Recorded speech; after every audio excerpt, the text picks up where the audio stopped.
BSc અને BBA ભણેલા chain સ્નેચરો ઝડપાયા. સુરતથી રેલવેમાં વડોદરા આવતા બાઇક ચોરી કરી ચેઇન સ્નેચિંગ કરતા રૂપિયા લઈ મોજશોખ કરવા ગોવા ભાગી જતા. વડોદરાના સમા વિસ્તારમાં 64 વર્ષના વૃદ્ધાના ગળામાંથી 3 તોલા સોનાની ચેઇન તોડીને બાઇક પર આવેલા 2 શખ્સ ફરાર થઈ ગયા હતા. આ મામલે વૃદ્ધાના પુત્રએ સમા પોલીસ સ્ટેશનમાં ફરિયાદ નોંધાવી છે.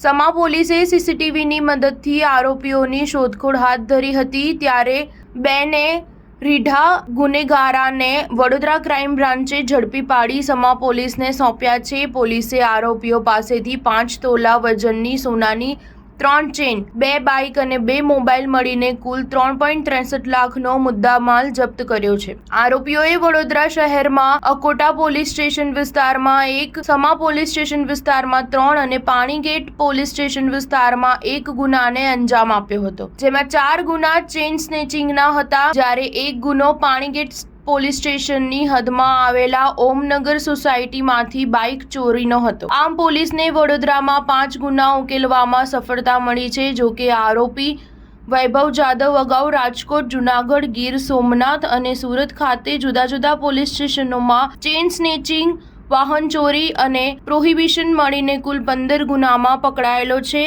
અને 1 વખત પાસામાં ગયેલો છે. જ્યારે આરોપી ભાવિન ચાંડપા અગાઉ જૂનાગઢ, રાજકોટ અને ગીર સોમનાથ ખાતે ચેઇન સ્નેચિંગ અને વાહન ચોરીના 10 ગુનામાં પકડાયેલો છે. આમ બંને રીઢા ગુનેગારો છે. સ્ટાર ન્યૂઝ 7 હંમેશા સચ્ચાઈની સાથે.